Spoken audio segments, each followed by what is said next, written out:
How is everybody?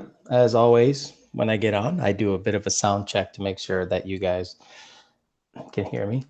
And Alex is late. Come on, man. 8:22, 8:22, and you're thinking I'm late. As long as you guys can hear me, give me the thumbs up that you can hear me okay. And we'll get started on today's subject. Uh, Today, what we're going to thank you, Michael Charlton, for saying that. It sounds good. Today, what we're going to talk about is superchargers versus turbos and which one is best for you. A lot of people out there are always asking me the same thing and telling me the same thing. Well, this guy's turbo car made 1150. This guy's turbo car made that, and I want to make more horsepower. And they tend to forget. They tend to forget all the time that turbo cars need a little more maintenance. Of course, I'm not stupid. I'm never going to deny the power potential of a turbo car ever in my life. But I'm going to give you a quick example. So, gentlemen, maybe about a year ago, took delivery of a 93 Cobra that Power by the Hour built. 93 Cobra, twin turbo, modified twin turbo kit. It made like 1,300 horsepower. The thing was severely badass. Twin turbo car, badass shit. You name it, it had it. Coyote swapped all the stuff. So when he took delivery of it, I remember hearing a conversation because look, it's pretty obvious that I am a supercharger guy. Okay, but I'm not stupid. I'll give turbos their due. So the customer was talking to the owner of Power by the Hour, was like, what I notice is when I give it gas, it really doesn't do anything. So, which is my whole issue with turbos. In a street driven application, meaning when you're going to go drive it and enjoy it, if it's, late afternoon, you want to go out for a ride and you want to enjoy your vehicle, turbo car is going to make a ton of power if you have time to wait for the power to roll in. Oh, but what are you talking about? Turbos are just better. Look, at the end of the day, even the customer said it. That customer said it best. He said, I give it gas and nothing happens, and then the power comes in. The customer had a Hellcat that was like a 800 to 900 horsepower Hellcat, supercharged, obviously. And he said, when I stab the throttle on the Hellcat, that bitch is fun. That bitch gets up on the tire, and I'm like, this thing's badass shit. And then when he does it with the twin turbo car, depending on the boost level, let's say it's low boost, you punch it. Look, you guys that own turbos, don't sit there denying this shit. That the moment you punch it, there is a what moment. Okay, so that becomes a little harder to control. Now, that's all fine and dandy. A lot of people are going to say, oh, well, but at the track, nothing's faster than a turbo. I also agree. When the turbo has time to spool up, stage, get on the chip, and launch, it has tons of potential, and it is very, very hard to beat. A lot of people are saying superchargers are dank. That's fine. But if I want to drive my car often, honestly, I don't really think if you drive often, let's say if you have one car, I wouldn't go over 700 real world horsepower, 750. That's a ton on the street. That's a ton of fun, and you'll probably break less parts.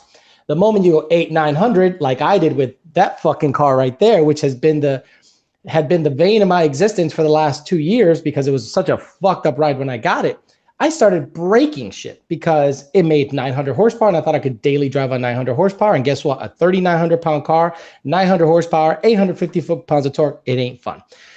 So, superchargers versus turbo. I'd love for you guys to engage me on that shit and tell me why a turbo is better in all aspects. Okay, there's going to be more maintenance with a turbo. Belts are going to break with a supercharger. Superchargers are going to run hotter. So will turbos, depending on boost level. But it's a pretty hard to beat a positive displacement supercharged vehicle. CTSVs, Hellcats, GT500s, even the new GT500. Those are PD blower cars that at about 700 to 800 flywheel horsepower, which is about high sevens, mid sevens in the back, it's pretty hard to beat, pretty badass, and in my opinion, it's the way to go. I'm not really dogging turbos. Turbos have their place. But when it comes to a semi-daily street-driven car, you wouldn't catch me dead near a turbo. One, you got to be under it all the time.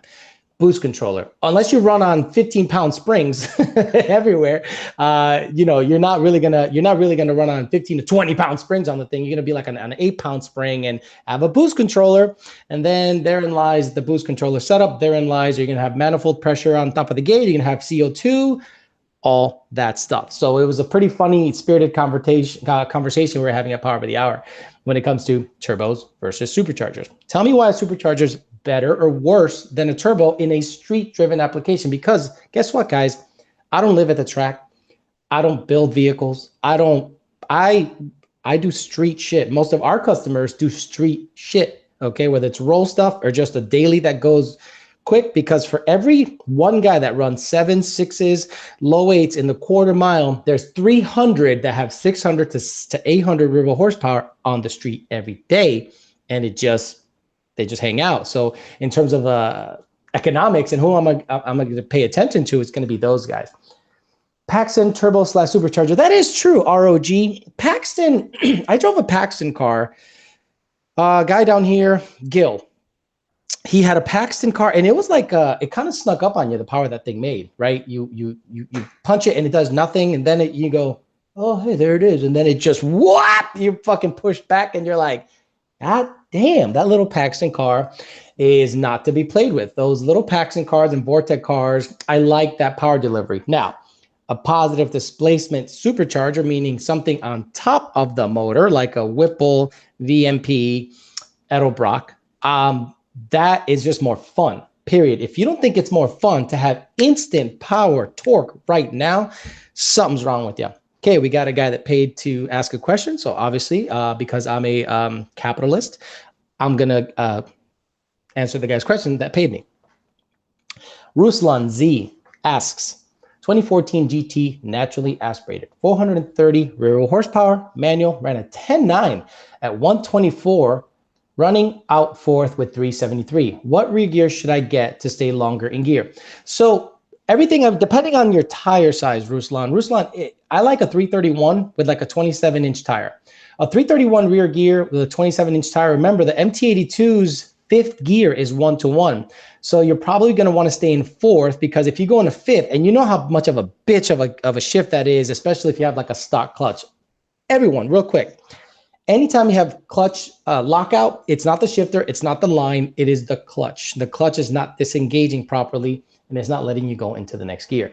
So Ruslan, I would do a 27-inch tall tire, like a Hoosier DOT QuickTime Pro, QTP QuickTime Pro, 331 gear, and launch that motherfucker at 6,500 RPM with like a McLeod RST. You could do a Mantic, excuse me, but in my opinion, the McLeod RST is like a fuse. I was talking about this with Ben Calamer. You don't want to shock the tire too hard. You actually want a little slip. That's kind of what Coyote stock guys run. They run like a slipper clutch setup, and they can dial in the slip at the track and dictate their launch. Now, I don't want to say ratio, because that's determined by the gear ratio, but how hard the clutch engages, and you can actually really do some badass bumper dragging wheelies or blow the tires off at low power. So if you know how to dial that in, the RST is probably going to be a little more forgiving. You're probably going to have to change it once a season if you drag race it often. So Ruslan, 331, 27 tall tire. If you have a 28-inch tall tire, I'd keep the 373s in it. If you have a 26-inch tall tire, a 331, but you might be like at 8,000 RPM at the end of the track. Okay, a turbo car set up for 750 rear wheel horsepower will have very little lag. Of course, if you put turbos for 1,200, it's going to have a very laggy setup on the street. Socrates Fries says, very good. That's kind of the problem with turbos, in my opinion. You're going to give up lag for top-end horsepower. But if you wanted to spool up quick, like a set of, I don't know, 55s or some shit. Look, when it comes to turbos, I am an absolute layman because I don't care about turbos. And if you have like a smaller set of turbos, like in the 55s or something, they'll spool up quick, but they'll have less top end. So in my opinion, I was talking to Mikey at the shop at Power by the Hour today, and we were talking about the John Lund Sr.'s 14 GT500, made almost 1,300 rear wheel horsepower with the Gen 3R. Put a slick in that motherfucker. Put a 28 10.5 Mickey Thompson stiff wall slick 15-inch. Put me up against any turbo car at that power level, and we can do a roll. We can do whatever the fuck you want. I will put my money on the stick car with a big tire than a similar equipped car at about the same power level, because on the hit, the GT500 is going to be out. at least a car or two. And it's going to take all fucking spoolie boys that the fucking shit's got to reel in a GT500 making that kind of power, that kind of torque, and being out in front by that much. So ROG says, Gen 2 F-150, 5-liter forged like S550. How much power can they hold? Thanks, Alex. Well, if a Gen 2 F-150 5-liter is forged, are you saying forged like, are you asking if they're forged? Because they're not forged like the S550. The Gen 2 F-150s have a very good set of rods, lower compression. I believe they're 10-to-1 or 10-to-5-to-1 as opposed to 11-to-1, like Mustang Coyotes are equipped. So you could probably get away with running more boost or smaller pulley, or if you're a turbo guy, more boost in general. And you'll have to run more boost to make similar power to an 11-to-1 Coyote at the end of the day. Ford Master says, I have a stock 2016 GT350 with a Lund N-Gage Flex tune. Comes out of warranty in July. I'm looking to add some boost. Want to keep the stock exhaust. Hearing a lot lately about VMP Gen 3R. So as far as I know, Ford Master, VMP does not offer a Gen 3R. I don't know if they offer. I have yet to see a TVS in a GT350.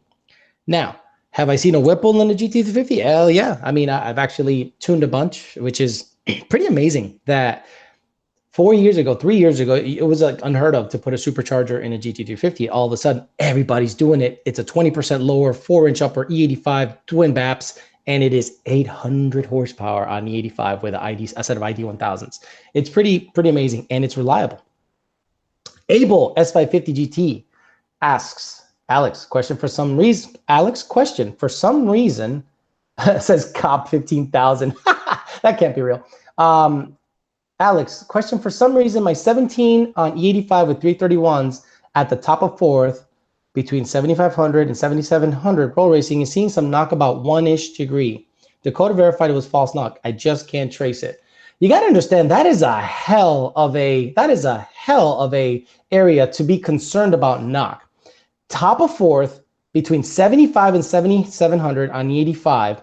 It's got to be seeing some resonance somewhere. You know what I mean? It's got to be seeing something. But at that RPM, shit's rattling and rolling. And for all I know, you're going over some bumpy shit. If it is consistent, though, like, excuse me, if it is 100% consistent, that's probably just motor resonance. And I wouldn't really worry about 1 degree at that RPM that high. I would actually just be less. I probably really wouldn't stress it. If I saw 3, 4, 5 degrees of knock pulling back at that RPM, I'd say something's up. So obviously we got to do the due diligence, man. We got to pull plugs, make sure everything's kosher there. Make sure that the MAF sensor, believe it or not, one of the biggest culprits of false knock is the MAF sensor. Yeah, call me crazy. So if the MAF sensor on your cold air is placed, let's say like on the shield, right? Let's say this is your MAF sensor and you're driving and it's bouncing up and down like that. It will, for whatever reason, kick off the knock sensors like nothing else. So there's a lot of little things you got to look at. Now, I don't even look at the N-Gage. When I'm up there and I data log and I look back and I'm like, oh, it's seeing 1 degree of knock at 7650. I don't care, honestly. Now, if it's doing it at 5500 and carries it out all the way up to the top, then I'd be a little more concerned, because max load, okay, when these cars achieve max load, which is like max airflow, is probably between 5,500 and 6,800, somewhere in that range. Just past that, load starts to drop off a little bit. So this says COP and 15,000. So I highly doubt I got 15,000 from this place that says, or unless COP, it's not dollars. It's like Durka coins or some shit. But fuck it, I don't know what it's worth. So it says, hi Alex, twin turbo S197 with a glide, 355s around 1,000, 1,100 wheel. What kind of times can I see in a quarter mile with a 1.4, 1.3, 60 foot, 30-inch drag radials? So if we're going by power to weight, 1,000 horsepower is pretty much going to get you into the 8s, no problem. 870, 860.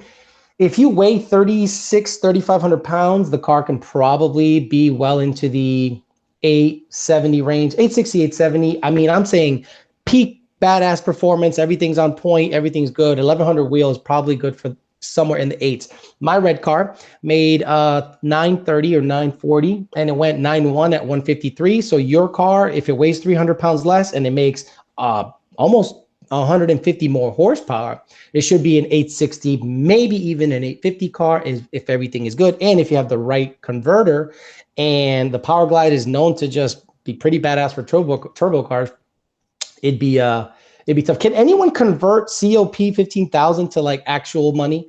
Because I don't know what the hell that is. Someone pay me $5. Midlife Crisis Auto and Tech states, or what is the widest drag radial tire you can fit on a stock 16 Mustang GT Performance Pack 1 rim? So I have that tire. I wouldn't go any. I've seen 305 40 19s, I believe, or 305 35 19s. 305 40 or 305 30 19s, because when I went to the Wanna Go Fast half mile back in 2015, I did it in a orange S550 that Lund Racing owned, and it had a set of 305 either 35 or 40 19s on the stock wheel, and it didn't bulge. It was nice and flat, and it actually wore down pretty evenly. Let me scroll back up and get the people that didn't pay. Rated SVT. All right. Says, I have a 2009 Shelby GT500 with lowered motor mounts. Any recommendations on log tube headers that should clear the steering shaft and who seems to have the best cats for emissions? Unfortunately, when it comes to emissions, I don't think anything is better than the stock stuff. Honestly, I honestly think the stock stuff is the best. Why? Because Ford, Chevy, Dodge, all those guys are under government regulations to make the shit work. Now, that doesn't help you out, right? Because you have long tubes. Depending on your state's laws, as long as you have some cat in there, they just plug in, make sure the OBD2 isn't being fucked with, and the car should be pretty happy. Unfortunately, there aren't that many manufacturers for cats that I would say are like as the best possible. Most of them, it's just a visual inspection, and if the OBD2 readiness is happy, the car's usually passed. I know Cooks has green cats, American Racing, every major muffler or exhaust manufacturer pretty much has to carry cats nowadays due to the whole emissions deal. So Cooks green cats, American Racing, Stainless Works, all those guys do provide a catted option. So whatever you got for long tubes, or whatever you're looking into, American Racing. I'm not sure if Ultimate Header provides them yet. So you can look at Ultimate Header, you can look at LTH, which is Long Tube Headers. That's the name of the company, Long Tube Headers. Cooks, American Racing, Long Tube Headers, Ultimate Header, and Stainless Works. All those guys should have some kind of option to suit your needs. Project 6, like 6-cylinder? I don't know, we're gonna have to have a talk. Hey Alex, stage 2 or stage 3 comp cams or Supercharged 14 Coyote stock engine, thanks. Donnie Renfro had a set of stage 3 NA, that's right, NA cams, and for whatever reason, those cams seem to work. Don't get too caught up on the NA and blower, because sometimes they just work, you know, depending on the power adder and when the power comes in, they just work. Donnie's cams are good for about 30 rear-wheel horsepower. And Jeremiah Camp, shout out to Jeremiah Camp, had a Paxton. He had a 485 rear-wheel horsepower S197 stock motor, Gen 1. Put a Paxton on it, stock intake manifold, and it made like 730 rear-wheel horsepower at like low bitch-ass baby boost NE85. So they're worth some good power, and he had NA cams. He didn't pull them out for blower cams. He still had NA cams. So 678 Burns 331 says COP 15,000 equals $4.69. Oh, I thought I was going to be able to retire. I thought I had a very generous fan. Apparently not. So Timothy Andis says, if you're going to go for top-end power, turbos. If you want low-end torque, go PD blower. If you're cheap and you can't afford either setup, do a centrifugal blower.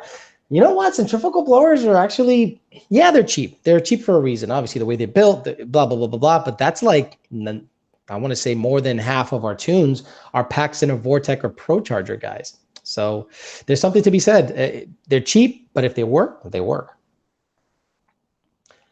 Vinny's Custom says, hey, you're tuning my car. Make it run like Downey's car. It's a similar setup. So Vinny's Customs. Donnie's car, we had it chopping real good. And I got a tune that'll make, if your car has stage 3 cams and a VMP blower, I can make that sucker chop. It's going to drive like absolute shit. Okay. He had a big converter and he just dealt with it for shows. He had a set of Magnaflow mufflers, long tube header. It sounded sick as fuck, but it drove like shit, just like any heavily cammed car would do. So I wouldn't recommend daily driving on it, but if you want some kind of canned lope tune set up on it, I'm sure we can accommodate you, but I cannot guarantee that it is going to chop. I cannot guarantee that it's going to do anything of the sort. Hell, it might not even drive well or stall all the time. That's why we don't charge for the cam loped idle tune. It's free, it's novelty. Sit there, chop away at Big Y, Publix, Wolfie's Meat, what other shitty ass chain supermarket, ShopRite. What's the one in Houston? I remember I lived in Houston for a little bit, and there was a shitty one in Houston. I forget the name. HEB. Okay. If I were rich, I'd donate 15,000. Yeah, no shit. What's the story with removing the oil squirters on built engines? Chase Delia. I don't know. I don't know what the story was. I know that my 15 had the squirters removed because the squirters ended up in the oil pan. So he took them off. Hey, Alex. So I was getting pegged by my wife, Peggy. Nice. You're getting pegged. So for those that you don't know, for those of you that don't know what getting pegged is when you allow your woman to put on a strap on and bang you in the butt. That is what pegging is. So he says, I was getting pegged by my wife, Peggy. Let me see. Shit, I missed him. Where's he at? Did he remove? Oh, I wonder if he removed the message. Oh, no, here you go. Hey, Alex, I was getting pegged by my wife, Peggy, and I need to know what blower will get my two valve into the high 13s. That is sad. And you know what? That's probably accurate because two valves are absolute garbage. What blower will, I think Procharger makes a blower. I think Procharger makes a blower for anything. I think I saw a lawnmower have a Procharger blower on it, which I thought was kind of funny, innovative, but whatever. Piggly Wiggly, you're right. There's one here called what? It's close to me. Oh, it's like ghetto as fuck, but you wouldn't think it's ghetto as fuck. I'll think of it eventually. Sorry. If you were to pick Paxton, Procharger, or Vortec, and why? Well, Paxton and Vortec, same shit. JP Stang, same shit. So out of those three, Paxton or Vortec. I like Vortec. Vortec stuff is nice. They have a bunch of different size head units. I think the Paxton 2200 is just the Paxton 2200. I don't think they have like a JTB, JT, V7, this and this and that. I think it's just the Paxton 2200, and I think that's it. And I think the Paxton 2200 is similar as the JTB unit on the Vortec. I could be wrong about that, but it actually makes pretty good power. IKEA 2 off of 110, off of I-10. Really? Oh yeah, there was a meet there. I remember there was a meet there when I went. Me and my ex went down to look for car meets in the boss's Camaro, and we saw people just hanging out all over the place. It was crazy. Eric Batchelor says, can a ghost cam tune be set for neutral only, asking for a friend? No. The moment the car reaches idle, if you're just kind of hanging out and coasting and it reaches idle, it's going to chop. Oh, Matthew Griffiths paid $5 to ask me a question. 2011 GT, got the car with an SCT tune and a Steeda cold air intake with a metal MAF housing. Idle's a little rough, and I want to switch to Lund. Should I change this cold air intake before engage? No, what you need to do, Matthew, is, first of all, identify which Steeda cold air intake that is. Steeda has, like, I think 2 in that generation, 11 to 14, Gen 1 Coyote stuff. They have a Steeda 95 and a Steeda 101. You need to identify exactly which one it is that you have, and then you can just get a tune with your current SCT. If you have an SCT device, you can just hit up Lund and say, hey, I got a SCT, here's a serial number, and I got a Steeda 95 or Steeda 101, and we'll go ahead and party and send you a tune. HEB for life. HEB for life. The other thing I remember about the HEB down in Houston where I lived off of Bumblefuck Road, I lived in Cypress for a little bit, maybe like 8 months. Got the hell out of there. The fucking city flooded like 6 times. There was these crazy birds, and I don't know what you guys got in Houston, but there's these crazy birds that they talk. It's crazy. Like they make the craziest sounds, and they kind of hover by your car. It's crazy shit. TN Whitemare says, Alex, thank you for taking the time to share your knowledge and experience. Could you elaborate on why you are not a direct injection fan? So direct injection has not shown itself to be beneficial for whatever reason in the Ford platform. The EcoBoost Mustang is direct injection. The EcoBoost Mustang is limited to 93 octane unless you do an auxiliary port injection system, because what's going to happen for you to supply more fuel on a direct injected setup, you got to buy a $3,000 pump and hope that the diaphragm or whatever the cam lobe that pushes up against that pump doesn't distort the cam or cut, because it's got to push so much pressure out of there, the aftermarket pump. And to retrofit it, the money, the benefit, it just doesn't seem as good as port. Even Ford gave up on that in the new GT500. Think about it. If direct injection was so badass, like I'm saying, it's probably badass in other vehicles, and the Germans probably have it way more figured out and this and this and that. But for whatever reason on Ford applications, it's just not that badass. It seems to be really expensive. The GT500 went back to full port injection, no DIPI shit. The EcoBoost Mustang should tell you why direct injection in that platform isn't that great, because you still need a port injection setup to supplement the current setup, so it doesn't have mega knock and it explodes on the stock tune. I'm just not a fan, and I don't think we're there yet technology-wise, and I don't really think that the aftermarket has caught up, because obviously if an aftermarket direct injection pump was cheaper, not $3,000, $4,000, $5,000, we'd probably see the technology really, move forward. But at the end of the day, when you're already when 15 to 17 Mustangs are making 1,000 wheel on port injection, because at the end of the day, we don't buy the cars for the cool factor of direct injection.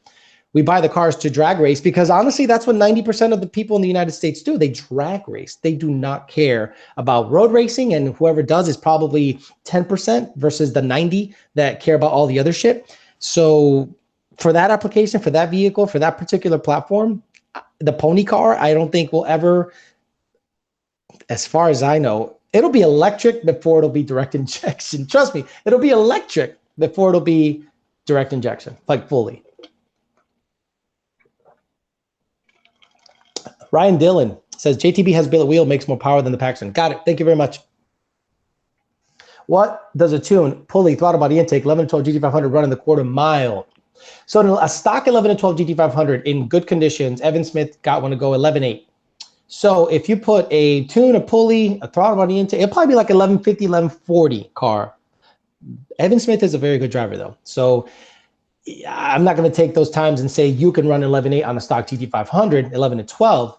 But if you have a tune, pulley, throttle body, depending on throttle bodies, pulley and throttle body size and intake size and good fuel, I don't know why GT500 can't run 1150, 1140 in those conditions.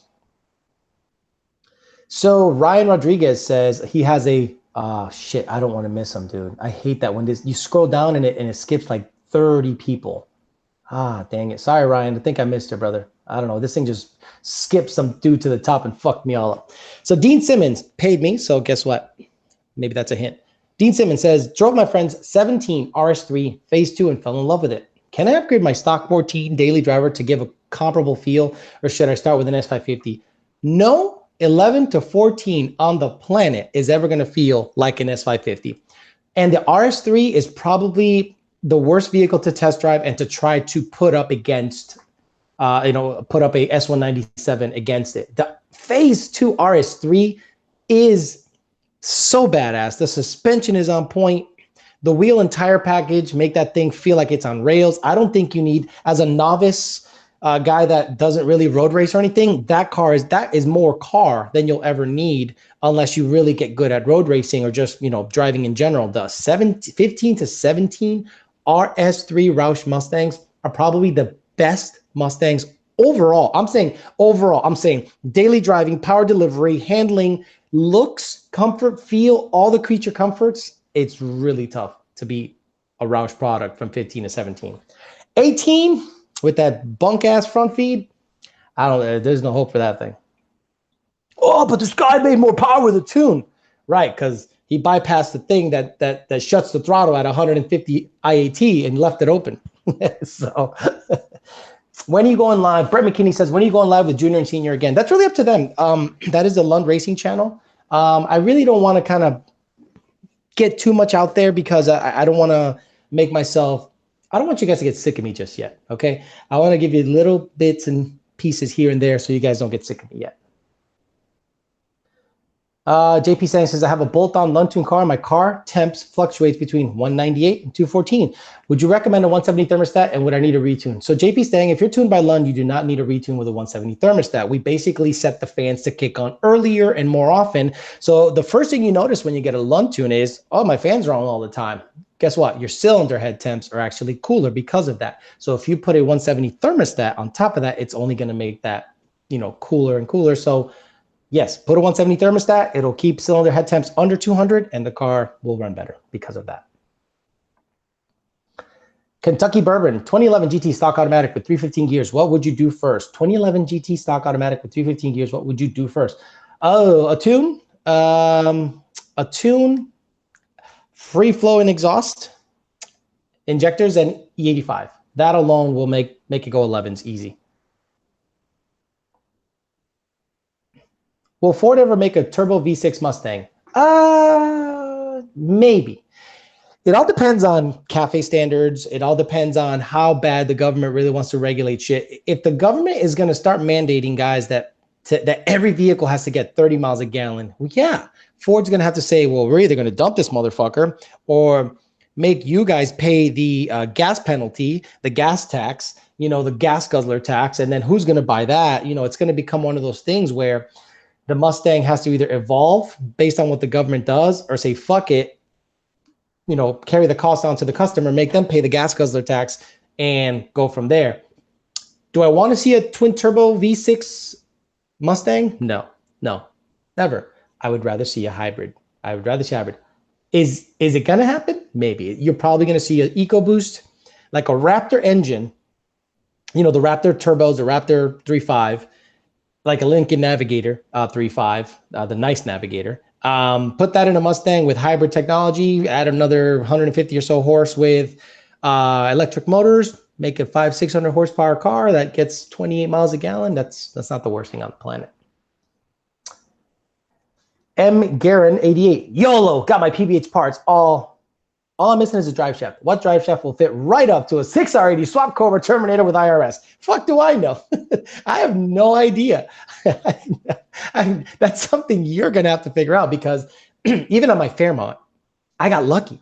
I had an 11 to 14 drive shaft. I put the yoke in the 8.8, and I went, oh, I'm about an inch off. And then I put a 15 to 17 DSS spacer in it. Fucking mint. I got so lucky. Midlife Crisis Auto and Tech, guy's a constant fan, says, what will your next mod be? Drag radial, long tube headers, and cats. Mods so far: Luntune, PMAS, MBRP catback 11266 at 114 on street tires. I would do, if you're a manual, yeah, you can, I guess you can get away with a drag radial and slip the clutch as best as you can, because that's basically going to teach you how to drive. If you get drag radials and you slip the clutch, it is going to teach you how to drive. If you want to just dump that sucker, get a bias ply, and I guarantee you'll knock 3/10 off that time, 1230, 1220, if you cut your 60-foot 2/10 in the first 60. Joey says, tune a Tesla. Don't think we haven't talked about it. Max usable RPMs in a Gen 1 truck engine. So the Gen 1 truck engine has a Gen 1 truck cold air intake manifold. And some of you psychopaths started putting fucking 15 to 17 manifolds from a truck into a Mustang. You guys absolutely, I don't know what the fuck you were doing. Maybe this comparison test said it had more torque. Right, and it ran out of steam at 5,800 RPM. And you guys actually put that shit in a Mustang. Blows my mind. Triple Threat Outdoors paid me $5 to say YDBT. What does YDBT stand for? For a lot of you that don't know, YOLO douchebag tuning. Horsepower difference on to racing says 8 horsepower difference between an X-Pipe and an H-Pipe, or just sound. I think it's just sound. You're going to get more of a deep rumble with an H-Pipe. You're going to get more of a high-pitch rasp with an X-Pipe. Oh, but I saw this test with it. Fuck out of here. Okay, Hussein Hejazi. Is there any solution for engine stall with big cams other than taking them out? So it depends how big of a cam. If you have a really big, stupid cam and you have no vacuum, you're going to have to live with like 1,000 to 1100 RPM idle, like a big, stupid, bah, bah, bah, bah, bah, bah, bah, bah, you dumb shit, you're going to have to live with a higher idle than 750, 800, 900. Force induction underscore drive asked or said, Lund Tune VMP Gen 3 S550. Look at you. Look at you. You want to blow your rods out that motherfucker? Long tubes 93 tune with a Gen 3. What is wrong with you? What the fuck is wrong with you? If I swap from an 88 millimeter to an 85 millimeter pulley, do I need a retune? I run 5 octane worth of Torco for safety. Ooh, okay. So 88 millimeter pulley is like a 79 millimeter pulley on the Gen 2R. So an 85 millimeter pulley is like a 75 millimeter pulley on the Gen 2R. You're going to be close, force induction underscore drive.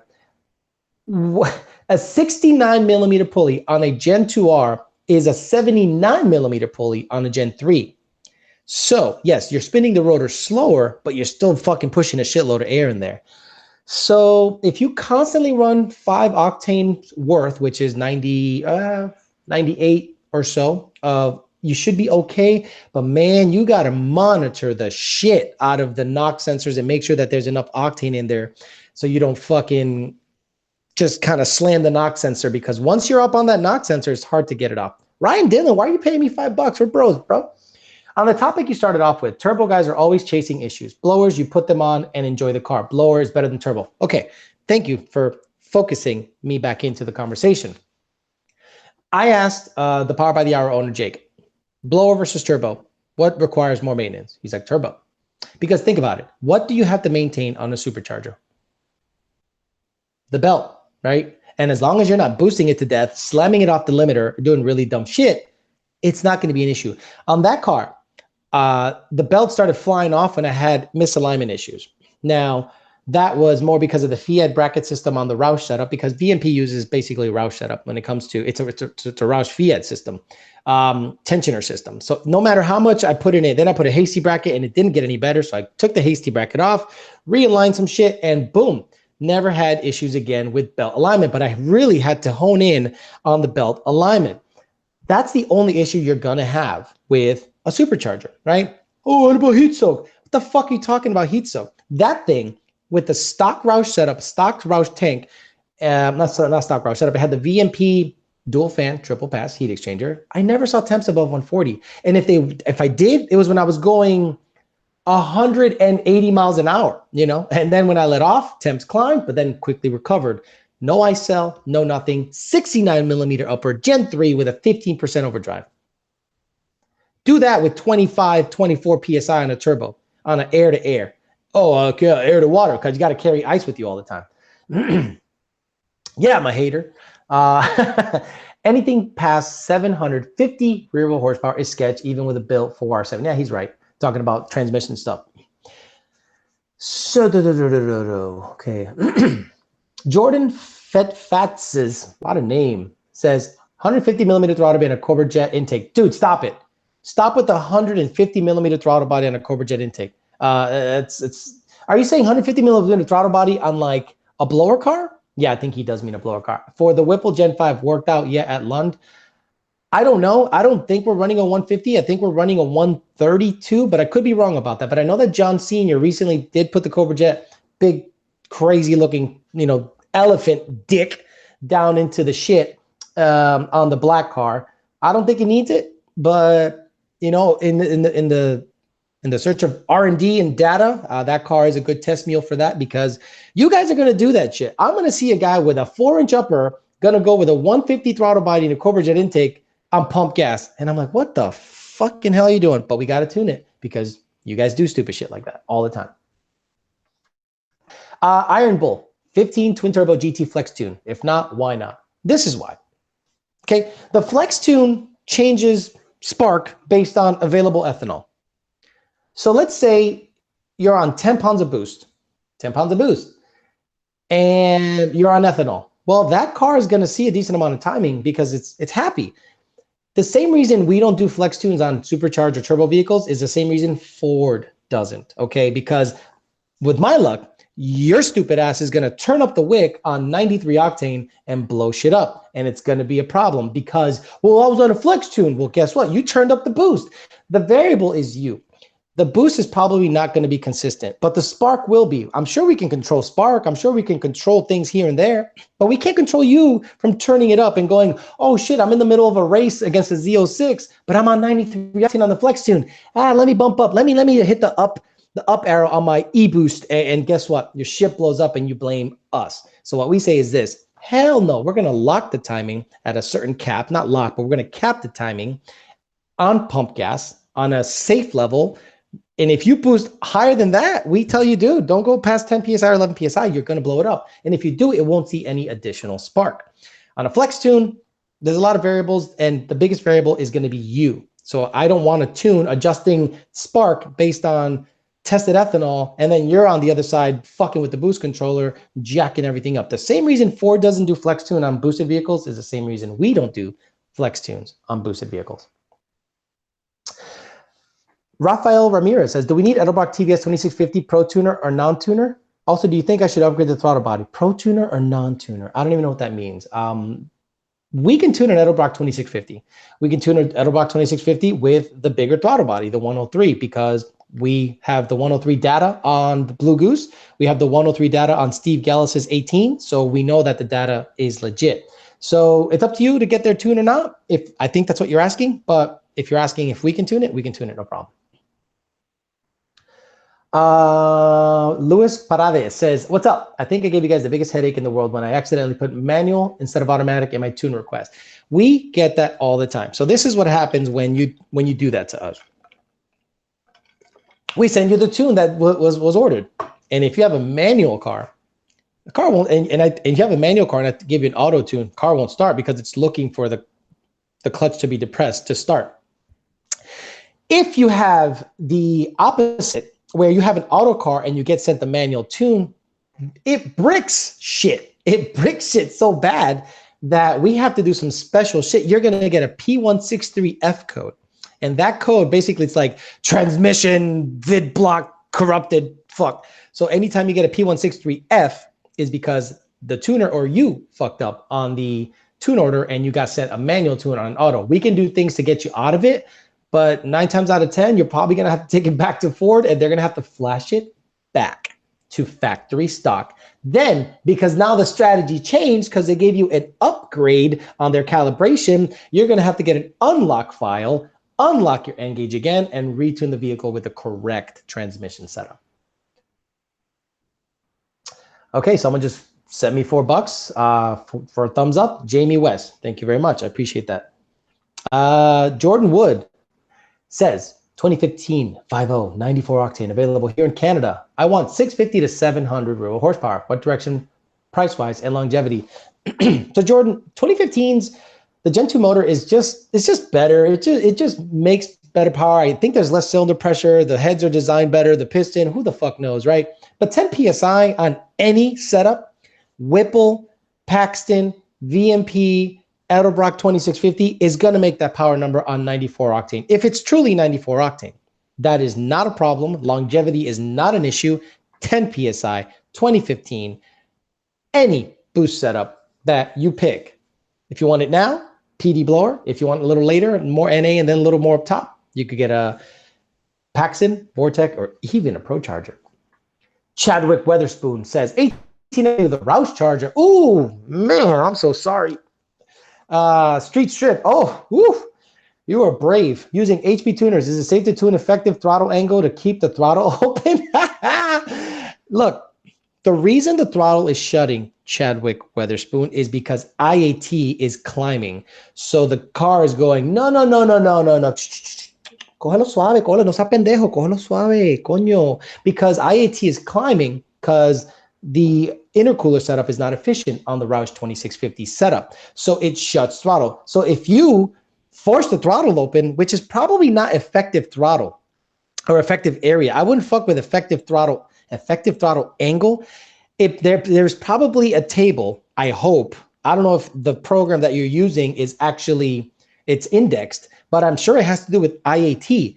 If there's an IAT versus throttle angle table, and you want to keep throttle open and potentially melt your shit, that's on you, but the car is protecting itself, period. Ryan Rodriguez, I have a 14 GT FBO full bolt-on.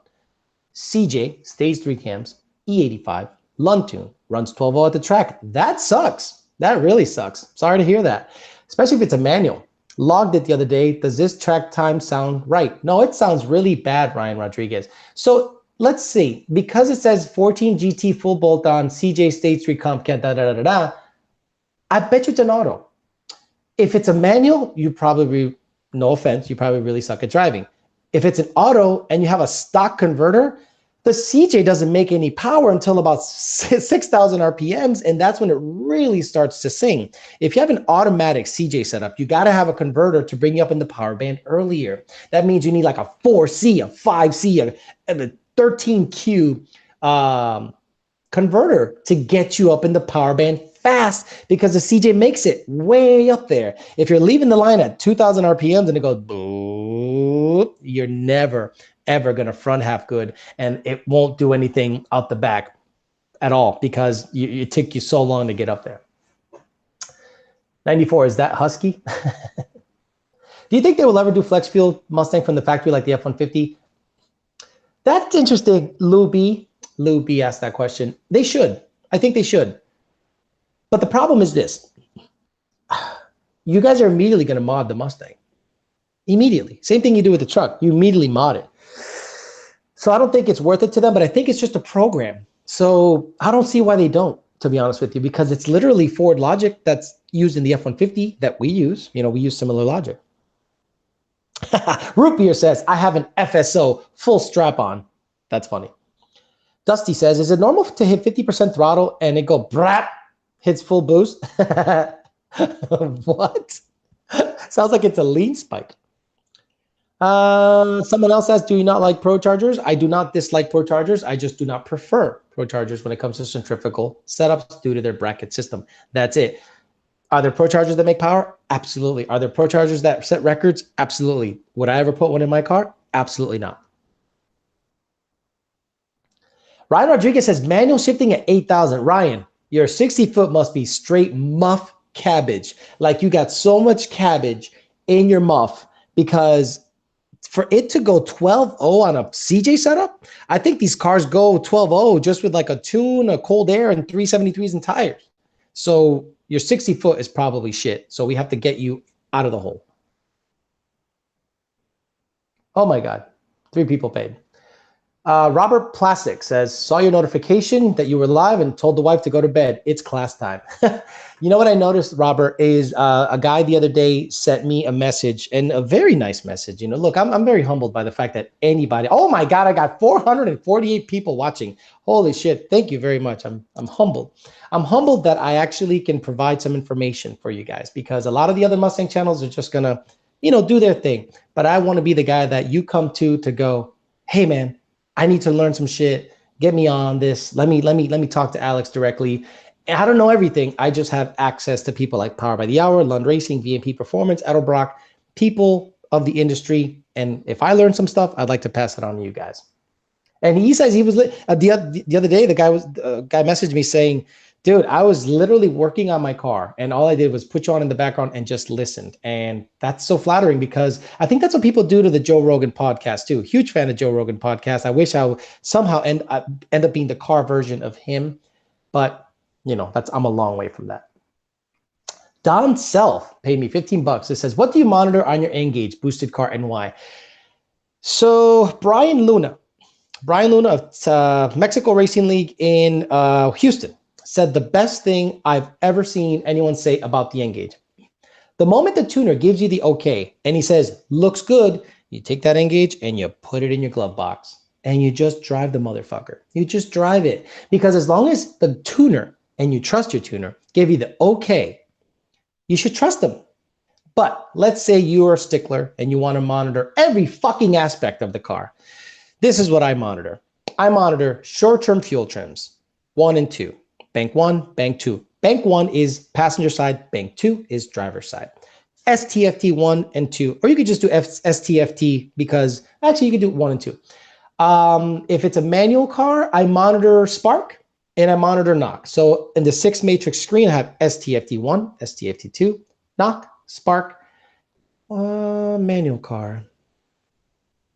Yeah, that's pretty much it, dude. And then you could do like, I don't know, mile per hour and whatever the fuck on the bottom. I just want to know, if I'm at E85, I don't give a shit about knock. Like, fuck knock in the ass. It's false. See you later in the glove box. But I want to see if fueling correction is on point. Actually, short-term fuel trims tell me how far off my E85 is on a dedicated E85R tune. Think of it this way. If your car has a stoic point of 9.89 or 9.85, which is E85, and you gas up, and your short-term fuel trims used to be at 10, 101, 0.99, and now they're at 0.90, 0.89, 0.88, that means it's rich. That means it's not E85. That means it's E70. That's how I kind of test my E85. Hopefully that helps somebody. I'm sure it helps somebody out there. I hope it helps somebody. Hussein Hejazi says, how can I get enough vacuum to feed the cams in a 3-valve? 3-valve!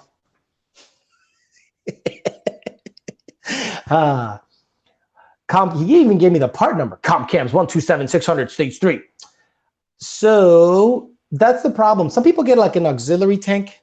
They get a little auxiliary tank and it feeds it vacuum. But honestly, at the end of the day, you got big cams, so you're going to have big cam problems. Low vacuum, no brakes. You're like, there's no brakes. Holy shit. It sounds cool, you know, at your 310 rear wheel horsepower. But at the end of the day, you're just going to have to live with big cam problems. Sorry. Unless you get some kind of vacuum pump. What's a vacuum pump? Ryan Rodriguez, I'm going to send you all the log. Yes, Ryan Rodriguez, that is what you do. If you want to know what your car is doing at the track, the best thing to do is log it at the track. For all you guys that are going out there to the track and not logging and then telling me the car went slow and not sending me a log, fuck you. Like, seriously, fuck you. I'm saying this out of love. Fuck you, because I cannot determine what happened to your car if you didn't log it. Hey, Alex, my car's stalling. Did you log it? Fuck no. Hey, Alex, my car sounds like... Can you fix it? No, I really can't. Jordan Fat says, oh my God, Jesus Christ. Holy shit, holy shit. Shannon Dugan sent $1. Thank you very much, sir. Scream 03. Why is the Fairmont named Hush Money? Oh, do I want to answer that question? Ah, that question touches my heart. So I'm going to be real vague about it, but I'll give you some kind of examples as to why something would be named Hush Money. I don't want to miss Jordan's question either, but Scream 03, you literally gave me goosebumps because, you know, I love that Fairmont. That Fairmont is just like, it represents so much. Anyway, let's say for instance, what is hush money, right? You're giving something to shut the fuck up, right? So yeah, it's like, I think that's the best thing I could tell you. The car, in my opinion, is hush money. So you can't talk about it. It's like talking about Fight Club. You don't talk about Fight Club. The car was hush money. It was paid. It was payment to shut the fuck up. That's all I'm going to say. One of these days I'll be able to tell the story. There are so many stories I can tell you guys. Guys, look, you got to understand, there's so much shit that has happened in my tuning life. So much shit, especially in the first 6 months. It will blow your mind. But there's a time and place for everything, just like hush money. I can't talk about it. But one day, if I get the okay, oh baby, motherfuckers are in for a show. Shit. Jordan Fitzfasset says, what's your opinion on the safest pulley on the Gen 5 Whipple 18? 375 pushing it, 93 Sunoco on street, E85 on track in New Jersey here. Yeah, I'd keep it at 375. I wouldn't go anything under that, honestly. That little blower makes a shitload of power. I wouldn't push it under that, honestly. I'd honestly keep the 4.0. I'd keep the 4.0 pulley on it. It's a 12-to-1 compression motor on 93 octane. 4.0 is going to probably make 11 or so PSI. So that's a lot. You want to be able to let the car add in spark. You don't want to just shove boost down his throat and limit it on spark. You want to be able to say, you know what? Let me not throw so much boost at it and let it add spark. And you'll still make the same power at less boost. when I put the Vortec in my 19, which will be one of these years, fuck me, right? I'm going to be like at 8 PSI because I want to be able to run like 20 degrees of timing. Shannon paid me. Thank you very much. Ivan D says, doing a damn good job, Alex. TVS versus Sentry with the small shot. Ooh, that's a good one. So the TVS with a small shot is going to be nasty. Why? The TVS out of all the superchargers is prone, no, not all the superchargers, but any PD blower is prone to high IAT. A 50 shot will cool that down. It'll cool it down and that bitch it'll fucking eat. A centrifugal with a small shot will give it down low, and the centrifugal will keep pulling up top, whereas the TVS will trail off. I think you're good either way. Now, I'd still stick to the TVS because if you have grip and a good suspension setup, that motherfucker's gonna yank on a lot of cars out of the hole, out, and then it's gonna take a bit for the Sentry to catch up. Now, the Sentry might make so much more up top that just zings right by the motherfucker, but it'll make it harder if both are on a shot. Young Titty Boy says, whenever we get into YDBT stickers, love your content, by the way, YOLO. Young Titty Boy, I am working with Kevin Dotsie, D-O-T-S-I-E, out of Massachusetts. We're going to try to set up a website, to get apparel, to get stickers, so that you guys can, if you really want to buy some stuff, I will send a link and we're going to set that up. It's just, there's a lot of moving parts, but hopefully sooner than later, I'll get some merch out there, get you all the stupid shit. I am not going to start, going balls out like others are because it requires such manpower. And I have a full-time job and I'm real loyal to it. So I'm not going to let that get in the way. Alex racking in the cash on this, laughing my ass off. Yeah, look, I'm lucky. People want to pay me to answer questions. How much more flattering can it get, really? So it says here, okay, they're talking to each other. Bullet makes 0 sense. Get a PP2. He's right. But getting a Bullet to me makes no sense. Getting a PP2 Mustang, those wheels. Guys, if you know anyone that's getting rid of a set of PP2 wheels, I would put those bitches on my white car tomorrow. They're sex. They're sack, according to Christian. They're sack. I would pay for a full bolt-on shirt. Well, Anthony Williams, we're gonna party. Full bolt-on, spark plug delete, get the bitches, all that stuff. Dominic Asia does the same thing for us in the super world. Super knowledgeable tuner that actually teaches people. The community owes it to guys like you for the increase in knowledge. That's the biggest thing, because a lot of tuners think that they have proprietary knowledge. So what they do is they feed you crumbs, right? There's a lot of tuners out there that don't know shit and still feed you crumbs. I'm not going to tell you I know shit. I hate it when people reference themselves as like the voice of the Mustang community. Get the fuck out of here, pumping your own tires, snorting your own fucking shit. Get out of here, man. I'm just a guy who was a millwright in Massachusetts, somehow got to be known in the Mustang community, and I'm humbled and thrilled that I'm able to get access to some of the shit, and I want you guys to know it because I want you guys to be educated so that you don't buy something twice, so that you don't have to pay consulting companies to tell you what to put in your car. Things like that, okay? I want you to be educated, know what's going on so that you can make the right choice. And you don't ask really stupid fucking questions, because 9 times out of 10, ignorance is what causes, these questions. And I get it. So I try my best to feed you guys the information I know. Broken crank snouts, all power adders. Mod Addiction says, hey, Alex, I purchased a flex tune from Lund for my 19 manual. I find the throttle extremely sensitive compared to stock. Right, because now you have more spark. So you wanted a performance tune. Now you have a performance tune, and the throttle acts commensurate with spark because you now have more timing. So have you come across this in any form on any of the customers or your white car? Mod Addiction, when my car's on a flex tune and I put pump gas in it, that bitch is soft as fuck. Why? Because the spark isn't coming in as fast. But when I'm on E85, you want the spark to come in fast. Pow! Here it is. Let's go. So you might have a touch of your throttle on fully 85 and a flex tune than on pump gas or a mix on a flex tune. More 85, more touchy, more power. Kentucky Bourbon says, upgrade my torque converter or gears. What do you suggest? My gears are 315. Upgrade your torque converter.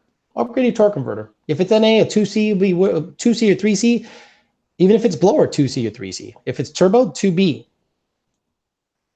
Just playing 2000, paid me $10 and he asked. 19 auto with 315 rear, base wheels. We're 27 inches. Just got a PP2 305 wheel, 26, gonna do 85 in a JLT cold air, probably engaged Lund tune. Car seems to be dead off the line, hardly burns out, even with stock rims. Yeah, that's what you're gonna experience with stock converter life, you know. So in my opinion, you're gonna have to either get a torque converter or do something to get yourself out of the hole. Usually gears. What happened to the small block Ford in the Fairmont? Small block Ford 27. Shannon Dugan. Well, the red car kept breaking parts, and I said I need to. I had a 900 plus horsepower setup, so I just threw that in the Fairmont. Now I do have a Maverick. I have a 77 Maverick that can get a 427. Can I borrow $5? And he paid me $5 to say, can I borrow $5? That was Brent McKinney. Roger Walls paid me $2. Awesome. So yeah, back to just playing. Your 19 GT Auto 315 rear base wheel 27. Yeah, honestly, the PP2 305s are probably, it's wider, so you're not going to burn those out, and it's probably grippier. But at the end of the day, if you want to do some burnouts, you got to upgrade your gears or get a torque converter or just make more power at this point. Get yourself, he's going to do E85 and JLT cold air. Yeah, that'll definitely wake it up. A JLT cold air and an E85 tune is going to wake the car right up, especially on an auto car. It really does a number on it. Someone says, Sage Park says, hi. 2010 Roush RS3, or Roush Stage 3, says, false knock, Corsa headers. Turns out my false knock is coming from my primary tubes rubbing. Just in case anyone else is having the same problem, 2017 Whipple GT. Very good. Your false knock is usually going to come from a couple of main sources. Some Bobo brand headers that are rubbing somewhere. Solid motor mounts, super stiff suspension, a clamp rubbing on the body, the MAF sensor rubbing on the shield, the primary header hitting the AC bracket on the passenger side stud. Trust me, if you have a 2015 or 17 Mustang, look down at where the AC line is, and there's a stud and a bracket holding the AC line up against the body, and the stud sticks out almost an inch.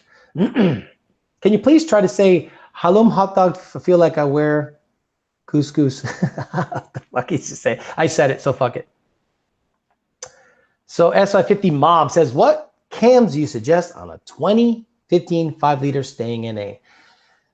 You can get a set of comp cams, NA cams. You get a set of L&M intake cams. I honestly am not a big cam guy, NA. You know why? Because naturally aspirated, I want torque. I want torque. Unless you get a CJ setup. If you get a CJ setup, okay, you want to bring the power band way up there. So a set of cams will help you. But if you're staying naturally aspirated with a stock manifold or a 18 manifold or even a Boss manifold, I keep the stock cams because I like that torque down low. Has anyone done a nitro setup with the Gen 5 Whipple 18 yet? Not that I know of. Do you BMX? What the fuck is that bike in the background? You're so swole, I can't see it. You're such a fucking weirdo. It is a Matt Hoffman. Some people the other day were like geeking the fuck out over this thing. I have no idea what all is special about this bike, but people were like instant messaging me, DMing for all the kids. What the fuck is that? Do you ride? And guys, I take this thing out and I just go riding and, you know, jump a couple of curbs here and there and do some dumb shit, you know, bring up, get some sweat going, and then I come right back. I don't do some dumb gnarly shit. You won't see me doing some fucking backflips or nothing like that. I'm too old for that shit, but it's a lot of fun. Brings back old memories. It's a Matt Hoffman, no idea what year, 48 spoke wheels, got a rotor, no brakes, because that's how you roll with these motherfuckers. It shows brakes, but that bitch ain't got no brakes. If I'm stopping, I'm crashing. Kevin Dotsey, awesome dude. Yes, he is. Met him at the American Muscle Car Show, proposed some business stuff, and once I met him, I was more comfortable. He was very nice. Hey, Alex, what's the best set of valves and valve springs for stock Gen 1 head boosted 750 horsepower? The Boss 302 stuff seems to work pretty good. I've never really had any issues with the Boss 302 stuff. Is that a Huffy? That's a nice Huffy. Fuck you, Huffy. It's a Matt Hoffman. It says Condor right in the front, motherfucker.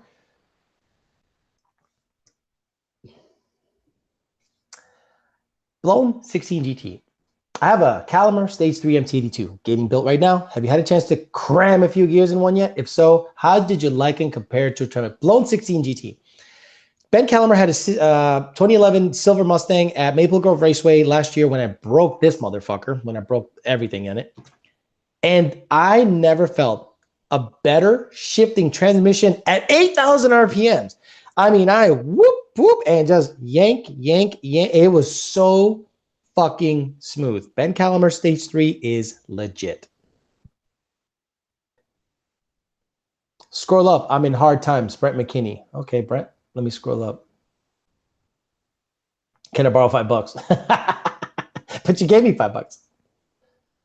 Glenn Bollinger. Hey, Alex, what's the best fuel system for E85 for a Shelby GT250 with a Whipple? How much power can you expect? Luckily, GT250s have dual pump setups. Very well thought out by Ford. All you really need on a GT250 is really a twin BAP setup, twin boosted pumps, to make sure that both pumps are getting more voltage than stock, and a set of ID1000s. But I would treat it no different than a Ford Mustang. Get a 4 Innovations Level 2 system, dual pumps, FC2 controller, and treat it just like a Mustang. 4 Innovations FC2. But the stock fuel system, if you keep it at about 12 PSI on E85, you can do pretty well with it with just a set of injectors and boosted pumps, just like a 1314 GT500. It's a Hoffman bike. It is a Hoffman bike. Someone said, Edgar Lopez says, what's up, ball liquor? What the fuck? Got me. Trace Miller Jr. says, 16 Helen with 62s at 1314 PSI. It started blowing oil out of the timing cover seal. Anything else to suspect for the cause of the excess pressure? So anytime oil comes out of there, like let's say if you have a breather on top of your engine and oil starts coming out of it, that's blow by. That's a clear indication that something ain't right.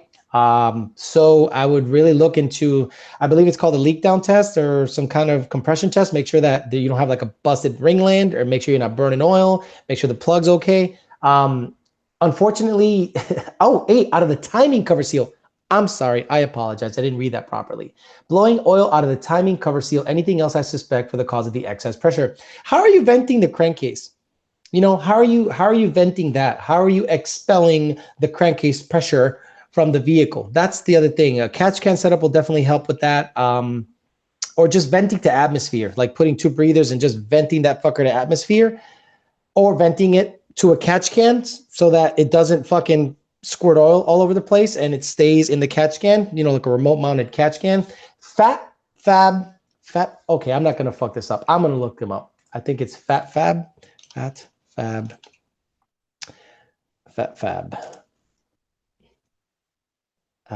Why does it, is it Fat Fab? The people that make the really perfect, because I'll give them a quick shout out, and they have a pretty badass Fat House Fab. I'm sorry, I'm terrible. So Fat House Fab makes a pretty baller catch can setup for S550s. I think they relocated it where the battery is. It's really nice. It's a little pricey, but it is great quality. So if you guys are having turbo cars and you want to make sure you have a pretty baller catch can setup, Fat House Fab is the way to go. Shout out to Fat House Fab. Good people. Met them. Just great guys. Alex, Fairmont TX2K. That's the plan. Poor boy. The plan is to get everything set up on my end so that the Fairmont makes it to Texas 2K. I'm not going to be competitive. It's not going to be a 7-second car. I just want to make the field. Ford Racing says, ride or die, boy. I don't know what that is. What happened between you and Staying Mode at American Muscle? Oh, we had a bit of a disagreement. I let him know that I wasn't really thrilled about the whole, what I suspected was dogging Lund. I let him know that, you know, hey, you know, we don't really mention something. If you don't like something, just don't mention it. You know, I think he has a great channel and a lot of people follow him. So he has influence. So if he's out there saying anything negative about the company I work for, we're going to have words. And we did, and we settled it nicely there. When are you going to tune my LS? Never. Poor boy, says Alex Fairmont TX2K. Fat House Fabrication. Thank you. Everyone's, correcting me. Fat House Fab. Thank you, thank you, thank you. Fat House stuff is legendary. Absolutely. Fat House Fab is one of those companies that obviously has a ton of talented people behind it. I really wish they, that they, I don't want to say we're more prevalent. I like them. I like them on a personal level. I've met them. They're nice guys. I think they do great stuff. And I wish them nothing but more success because they're genuinely good people from what I can tell. Jonathan 1LE says, you skipped my question. Okay, bro, relax. You didn't pay me though. Jonathan 1LE. 1LE, that's like a Camaro reference, isn't it, bro? You're lucky I'm going back giving a shit about your fucking question. Oh, look at this. Blue Collar Daily says, relative throttle at watt from 85 down to 25. Unloads chassis, snaps back at watt, sends to ditch. Table changes from driver demand to trans torque and back. Relative throttle at watt from 85 down to 25. Unloads chassis, snaps back, watt, sends to ditch. Table changes from driver demand to trans torque and back. So okay. Is trans torque reduction still on? Is it still, are you still limiting torque?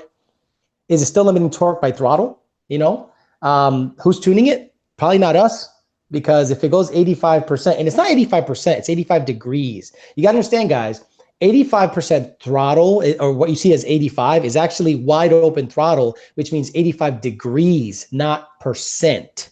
Think about it. If it's 85 degrees, let me get this angle right. Yeah. If it's 85 degrees, what do you want 100% to be? Shut. So the throttle's shut, right? It goes 85 degrees. Oh, let me go 100 degrees.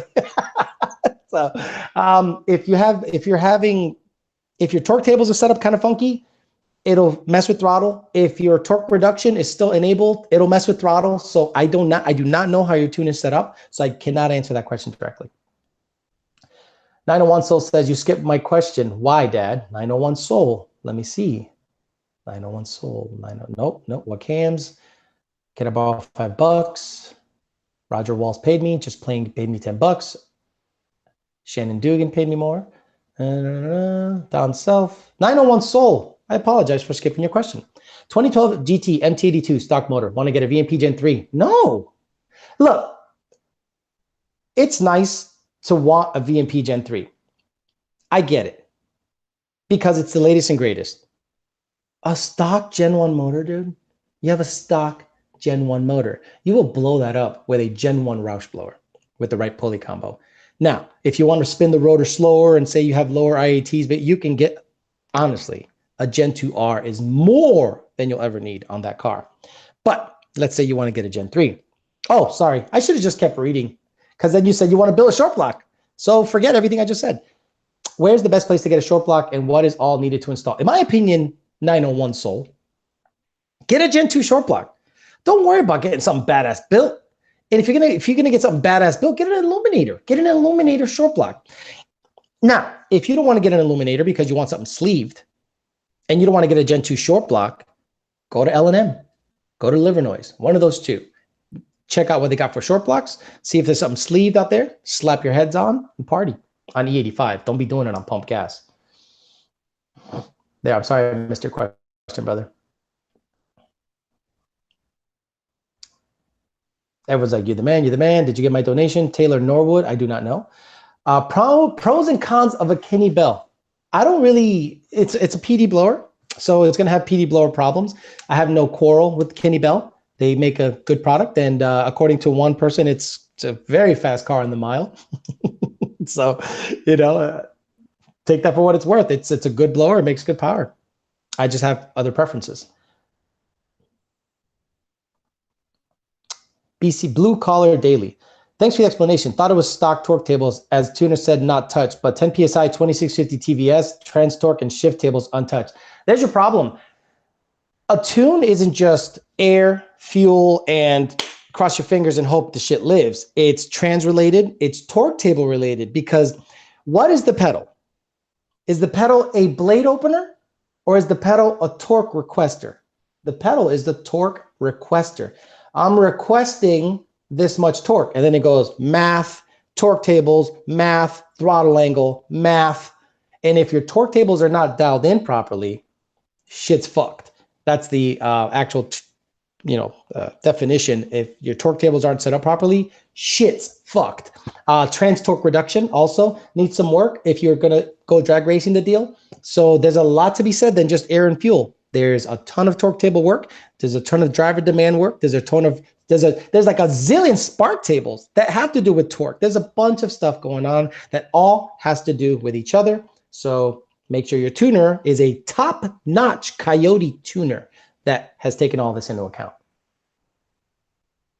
Alex, Ettelbach Supercharger for 2013 GT. I don't know yet, but I know that the 2.3, the Ettelbach still makes a 2.3, makes good power, especially on a stock Gen 1. You can make 600, no problem, on Gen 1 with a 2.3. I'm sure you can hear me swallow. Hey, Alex swallows. Wings 65 288. Biggest douchebag car you ever tuned, and what kind of car? And are you familiar with the lazy dog position? Doggy style while laying on your side. Yes. Yes, I am. The lazy dog? Thank you. That's like a go-to, dude. That's like legit. And it's all about, it all depends on the size of the girl too, right? If you got a big girl that's got like long legs, like 6 feet tall, that becomes cumbersome, and she's got a big old ass on her. That's also. But if you got a nice little tight package, I can see pulling that off, no problem. So the biggest douchebag car I ever tuned, and what kind of car? So I've been lucky. People, I guess, that get tuned by me in person, back when I worked at VMP, knew who I was, so they knew if they got a little sideways, I'd pop off. I've never had bad dealings with anyone on the dyno. I've had some dealings, but I wouldn't talk badly about them publicly. I would just say that, there are some people that are easier to work with than others, but no one that really stands out as a big douchebag. Lazy dog, thank you very much. Are you down with the lazy dog, the LD? And she'd be like, what the fuck are you talking about? Check, please. Is it safe to have O2s and misfire ETC turned off in a tune? No, beards and cars. Why would you want your O2s turned off? Especially the fronts, which are your wide bands and determine fueling, determine everything. No, it's not safe. Alex, man, you're making more money than some strippers at the moment. $250 and 15 minutes. Where do you see $250? Where are you guys counting this? I don't even know what the hell you're counting. I have no idea. But there's 445 people watching. If I ever get to 500, what should I do if I ever get to 500? Do you guys have anything I should do if I get to 500? Taylor Norwood says, buying an 1114 Coyote, planning on going manual with a Cobra Jet. Any tips on your model?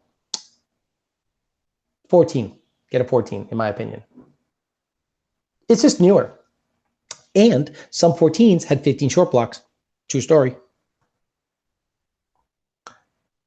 Alfredo Diaz says, thoughts on a Gen 1 Coyote with a 13 Boss 302, heads, cams, and a Holley Sniper manifold with long tubes, 86 Fox, T56, and Cobra IRS for autocross. Oh my effing God. Gen 1 Coyote with a Boss 302 heads and cams and a Holley Sniper manifold. Okay, don't get the Holley Sniper manifold. This is one product I will say is no good.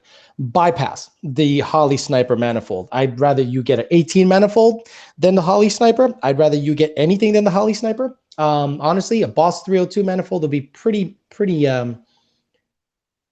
mint. Okay, so is 6 foot tall? Yeah, dude. Look. As a single guy, I've dated all types, and I dated some girls that are 6 feet tall.